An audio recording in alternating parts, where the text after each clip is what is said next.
আগের ভিডিওতে আমি আলোচনা করেছিলাম লেন্স মেকার ফর্মুলা নিয়ে। এই ভিডিওতে আমি লেন্স মেকার ফর্মুলার দুটো স্পেশাল কেস যেটা মুখস্থ রাখলে আমরা খুব তাড়াতাড়ি প্রবলেম গুলো সলভ করে নিই, সেটা হচ্ছে বাইকনভেক্স এবং বাইকনকেভ। এগুলো এর স্পেশাল কেস, এটাই জেনারেল ফর্মুলা। তা এটা ইউজ হয় প্রচুর, তার জন্য আমি এটা করছি স্পেশাল কেস হিসাবে। আচ্ছা, বাইকনভেক্স মানে এটার ইউজ করব। বাইকনভেক্স লেন্স মানে কি? জাস্ট এরকম। এবার যদি এদিকে লাইট পড়ে, তাহলে R1টা কি আসছে? এদিকে R1 আসছে, তাহলে লাইটের দিকে, তার মানে R1টা আসছে পজিটিভ। আর যদি R2 মাপি, এটা এদিকে R2 মাপা হচ্ছে আলোর বিপরীত দিকে, তাহলে R2 আসছে নেগেটিভ। তাহলে এখানে যদি আমি সাইনটা বসাই, তাহলে R1 পজিটিভ, R2 নেগেটিভ, তাহলে সাইন কনভেনশন বসানোর পরে এটা 1/R1 প্লাস 1/R2 হয়ে যায়।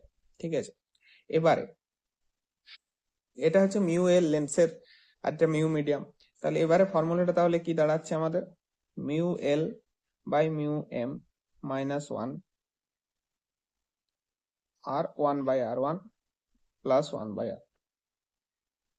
এটা হয়ে গেল আমাদের ফোকাল লেংথ যদি বাই কনভেক্সের বার করতে হয় তার formula.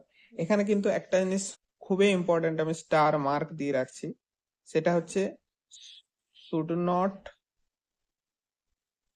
Use sign convention for R1 R2।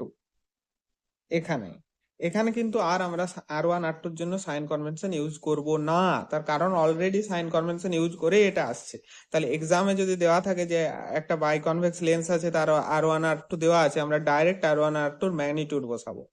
আর এটা তো লেন্সের যে ম্যাটেরিয়াল তার রিফ্রেক্টিভ ইন্ডেক্স, এটা লেন্স যে মিডিয়াম আছে তার রিফ্রেক্টিভ ইন্ডেক্স। লেন্স সাধারণত যদি এয়ারে থাকে তখন মিউ এমটা 1 হবে। এবার আমরা বাই কনকেভ একইভাবে করব, শুধু জিওমেট্রির ব্যাপার। জিওমেট্রিক্যালি আমরা দেখে নেব। সাপোজ আলোটা এদিক থেকে পড়ছে, তাহলে এখানে যদি আমি R1 দেখি, R1টা নেগেটিভ আসছে। আর যদি R2 দেখি, তাহলে এখান থেকে মাপবো R2টা তো পজিটিভ আসছে, R2 পজিটিভ। তাহলে এখানে আমরা কি করব?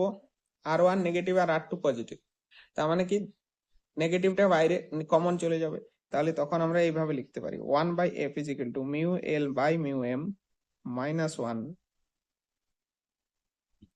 এখানে কি হচ্ছে 1/r1, এখানে মাইনাস আসছে, এটা প্লাস, তার মানে মাইনাসটা আমি কমন হিসাবে বাইরে লিখতে পারি, মানে এখানে লিখতে পারি, এখানে 1/R1 প্লাস 1/R2। তাহলে এখানেও একইভাবে মনে রাখতে হবে যে এখানেও কিন্তু আমরা আর সাইন কনভেনশন R1 R2 এর জন্য ইউজ করব না, কারণ অলরেডি সাইন কনভেনশন আমরা ইউজ করে এই ফর্মুলাটা পেয়েছি।